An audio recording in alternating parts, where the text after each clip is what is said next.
مع الله في لألآت النجوم وحبك الغيوم وضوء. بسم اللہ الرحمن الرحیم. سکھر سے روبینہ بہن نے یہ سوال کیا ہے. پوچھتی ہیں کہ روزے کے بارے میں بتائیے کہ اس کا آغاز کب اور کس طرح ہوا اور اس کے بنیادی احکام کیا ہیں. روبینہ بہن دیکھیے، روزہ اسلام کے بنیادی ستونوں میں سے ایک ستون ہے. اسلام کے جو 5 بنیادی ارکان ہیں ان میں سے ایک روزہ بھی ہے. نماز، روزہ، حج، زکوٰۃ اور کلمہ طیبہ. روزے کا آغاز حقیقت میں ہر شریعت میں رہا ہے. کسی دور میں بھی روزہ سے مسلمان محروم نہیں رہے ہیں، لیکن اس کی تواریخ، اس کی تعداد، اس کی کیفیت مختلف رہی ہے. مکہ مکرمہ میں جب حضور پاک صلی اللہ علیہ وسلم رہتے تھے تو آپ وہاں پر بھی روزہ رکھنے کی ترغیب دیا کرتے تھے. لیکن مدینہ منورہ ہجرت کرنے کے بعد تقریباً 1.5 سال کے بعد قرآن پاک کی سورہ بقرہ کی آیت نازل ہوئی جس میں روزہ رکھنے کا حکم دیا گیا ہے. یا ایھا الذین آمنوا کتب علیکم الصیام کما کتب علی الذین من قبلکم لعلکم تتقون ایاما معدودات. یہ آگے تک 2 آیتیں جو ہیں یہ اس موقع پر نازل ہوئیں اور اس سے رمضان کے روزے اہل ایمان پر فرض قرار دیے گئے. 1 سال بعد دوبارہ حکم آیا. پہلی آیت میں، پہلے حکم میں یہ بات تھی کہ جو آدمی روزہ نہیں رکھ سکتا ہے تو اس کے لیے یہ گنجائش تھی کہ وہ ایک روزے کے بدلے ایک کسی فقیر مسکین کو 24 گھنٹے کا کھانا کھلا دے. کوئی 1 سال بعد دوبارہ حکم آیا اور وہ آیات بھی اسی آیت کے ساتھ متصل ہیں کہ شہر رمضان الذی انزل فیہ القرآن ھدی للناس وبینات من الھدی والفرقان. یہ آیات جو ہیں ان میں روزہ نہ رکھ سکنے والی بات جو تھی کہ جو نہیں رکھنا چاہتا ہے وہ مسکین کو کھانا کھلا دے، اس رعایت کو ختم کر دیا گیا. البتہ بیمار کے لیے، مسافر کے لیے یہ رعایت قائم رکھی گئی. گویا کہ پہلا حکم رمضان کا جو آیا تھا وہ عمومی تھا کہ اہل ایمان روزے رکھیں اور جو روزے نہیں رکھنا چاہتے ہیں تو وہ ہر روزے کے بدلے ایک مسکین کو کھانا کھلا دیں. لیکن دوسرا حکم جو سال بعد تقریباً نازل ہوا اس میں یہ وضاحت کی گئی کہ فمن شہد منکم الشہر فلیصمہ، تم میں سے جس کو بھی رمضان کا مہینہ نصیب ہو وہ اس کے روزے رکھے. اور اس میں یہ چھوٹ ختم کر دی گئی، یہ رعایت ختم کر دی گئی کہ روزہ نہ رکھنے والے کو مسکین کو کھانا کھلانا کافی رہے گا. نہیں، کہا کہ جو روزہ رکھ سکتا ہے وہ روزہ رکھے گا. محض روزہ نہ رکھ سکنے کی خواہش کی وجہ سے روزہ چھوڑے گا نہیں. البتہ مسافر کے لیے یہ بات رہنے دی گئی کہ مسافر روزے مؤخر کر سکتا ہے، بیمار روزے مؤخر کر سکتا ہے، کوئی ایسا مسئلہ ہو جس کی وجہ سے روزہ نہیں رکھ سکتا ہو تو اس صورت میں اس شخص کو روزہ مؤخر کرنے کی اجازت ہوگی. اور اس کو 1 سال بعد اس حکم میں واضح کیا گیا. کہنے کا مطلب یہ ہے کہ رمضان کے روزوں کے بارے میں یہ 2 مراحل پر احکام آئے ہیں.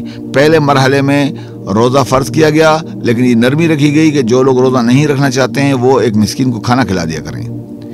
دوسرے مرحلے میں یہ حکم دیا گیا کہ رمضان کا مہینہ جس کو نصیب ہو جائے وہ روزے رکھے گا سوائے اس کے کہ جس کو عذر ہو، یعنی وہ بیمار ہو گیا روزے نہیں رکھ سکتا ہے، وہ مسافر ہے روزے نہیں رکھ سکتا ہے، کوئی عذر ہے اسے تو اس عذر شرعی کی بنیاد پہ وہ روزے کو مؤخر کر سکتا ہے. اس وقت روزہ نہ رکھے اور بعد میں روزہ رکھ لے. اس چیز کی اجازت دی گئی. گویا کہ رمضان کا حکم جو ہے یہ 2 مراحل میں آیا ہے. پہلے مرحلے میں تھوڑی رعایت تھی، دوسرے مرحلے میں اس رعایت کو کم کر دیا گیا. البتہ عذر والوں کے لیے، بیماروں کے لیے، مسافروں کے لیے اس رعایت کو قائم رکھا گیا اور اس کو شریعت نے بحال رکھا تاکہ لوگوں کے لیے مشکلات زندگی میں پیدا نہ ہوں.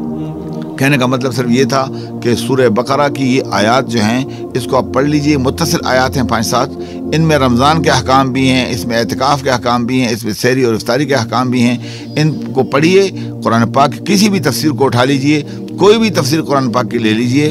آپ کسی بھی مسلک سے تعلق رکھتے ہوں، مکتب فکر سے تعلق رکھتے ہوں، کوئی پسندیدہ تفسیر اٹھائیے اور سورہ بقرہ کی یہ آیات جو غالباً 280 کے بعد نمبر پر ہیں، 282 286 نمبر پر ہیں، ان آیات کو پڑھیے اور ان کی تفسیر پڑھیے، تشریح پڑھیے کہ اللہ تعالیٰ نے اس میں کیا کچھ فرمایا ہے اور کیا احکام دیے گئے ہیں.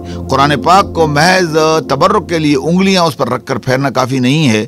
ان کے احکام کو پڑھنے کی بھی ضرورت ہے اور ان احکام کو سمجھ کر اس پر عمل کرنے کی بھی ضرورت ہے.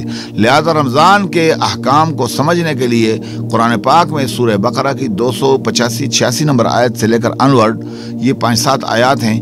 ان کو پڑھیے، پورا ایک رکوع پڑھ ڈالیے. اس میں آپ کو رمضان کے پورے احکام مل جائیں گے. رمضان کے احکام کیا ہیں، اعتکاف کے احکام کیا ہیں، رمضان میں سحری افطاری کے آداب کیا ہیں، یہ ساری چیزیں آپ کو معلوم ہو جائیں گی.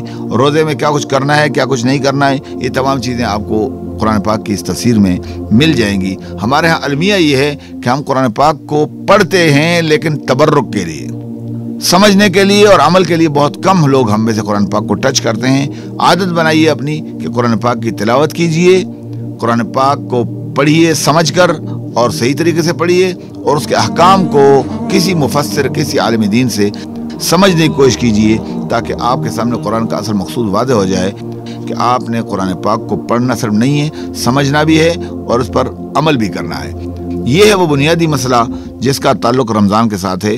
روزے کے آغاز کے بارے میں یہ ذہن میں رکھیے کہ ہجرت کے 1 سال بعد تقریباً اس کا حکم آیا تھا۔ اگلے سال پھر اس میں کچھ ترمیم کی گئی، کچھ کمی بیشی کی گئی، اور یہ تمام احکام سورہ بقرہ کی ان آیات میں موجود ہیں۔ جو آدمی قرآن کو کھلی آنکھوں سے پڑھے گا اور سمجھنے کی کوشش کرے گا، اس کے سامنے یہ پورے مراحل بھی واضح ہو جائیں گے اور یہ احکام بھی واضح ہو جائیں گے۔ گویا کہ رمضان کے روزے تو ہجرت کے بعد فرض ہوئے ہیں، لیکن حضور پاک صلی اللہ علیہ وسلم اس سے پہلے بھی روزہ رکھتے تھے، مکہ میں بھی لوگوں کو روزہ رکھنے کی ترغیب دیتے تھے، اور سابقہ شریعتوں میں بھی روزے فرض تھے۔ ہر شریعت میں روزے فرض رہے ہیں، البتہ کسی میں کم، کسی میں زیادہ، اونچ نیچ تفصیلات بھی ضرور رہی ہے، لیکن رمضان کا روزہ ایک ایسی عبادت ہے جو آدم علیہ السلام سے لے کر حضور پاک صلی اللہ علیہ وسلم تک تمام شریعتوں میں فرض رہا ہے، مختلف شکلوں اور صورتوں میں۔ البتہ حضور پاک نے اس کی حتمی صورت جو طے فرمائی ہے وہ ہجرت کے 1 سال بعد، اور پھر مزید 1 سال بعد دوسرے مرحلے پر اس کے احکام واضح کر کے لوگوں کو بتائیں۔ تفصیل کے ساتھ آپ نے لوگوں کو سمجھایا ہے کہ روزہ کب رکھنا چاہیے، کس طرح رکھنا چاہیے، اوقات کار بھی بتا دیے گئے ہیں، اور اس میں چھوٹ جو رعایت دی گئی وہ بھی بتا دی گئی ہے، جو نرمیاں اللہ کی طرف سے مسلمانوں کو دی گئی ہیں ان کی بھی نشاندہی کی گئی ہے، تاکہ لوگ باقاعدہ اس رمضان کے روزے سے مکمل استفادہ کر سکیں، اللہ کا قرب حاصل کریں، اللہ سے معافیاں مانگیں، اللہ کے حضور دعائیں مانگیں، اور اللہ کے کتاب کی تلاوت کر کے اس کے دین کو سمجھنے کی کوشش کریں۔ اللہ تعالیٰ سے دعا ہے کہ وہ ہمیں رمضان کی برکات کو سمیٹنے اور اس کے جملہ اجزاء سے مستفید ہونے کی توفیق عطا فرمائے۔ وآخر دعوانا الحمدللہ رب العالمین۔